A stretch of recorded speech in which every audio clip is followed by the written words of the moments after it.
رئيسل وزراء حكومة فدرالka Soomaaliya mudane Maxamed Xuseen Rooble iyo wafdi hogaaminayo ayaa soo gaaray magaalada London ee wadanka Ingiriiska. Ra'iisul wasaaraha ayaa halkan uga qayb galaya shirka horumarinta waxbarashada caalamka oo bari ka furmaya magaalada London. Shirka oo diiradda lagu saari doono horumarinta waxbarashada carruurta ee 5 sano ee soo socota iyo saameynta COVID-19 uu ku yeeshay waxbarashada guud ahaan caalamka. In ka badan 130 dal madaxda ayaa ka qayb galaysa shirkan. Afhayeenka xukuumadda Maxamed Ibraahim Macalimow oo ka mid ah wafdiga ra'iisul wasaaraha ayaa ka warbixiyay ujeedka safarka ra'iisul wasaaraha iyo muhiimadda shirka uu leeyahay Soomaaliya.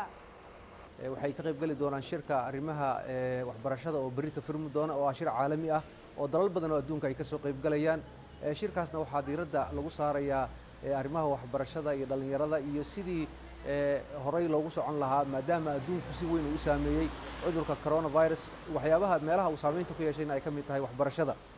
Ra'iisul wasaaraha xukuumadda kulan iyo hadal ayuu ku leeyahay shirkaasi.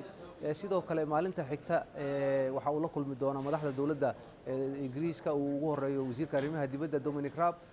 waxa uu kadib la kulmi doona ra'iisul wasaaraha wadankan oo kulan labada dal oo bilateral ah uu dhexmari doono. waxaana laga wada hadli doonaa arrimaha siyaasadda doorashooyinka iyo guud ahaan dalka Soomaaliya. marka guddiga ra'iisul wasaaruhu markii ay yimaadeen runtii waxay ka mid ahaayeen wufuudda faraha badan ee caalamiga soo degaysay waxaana soo dhaweeyay madax ka tirsan wasaaradda arrimaha dibadda ee dalka Ingiriiska.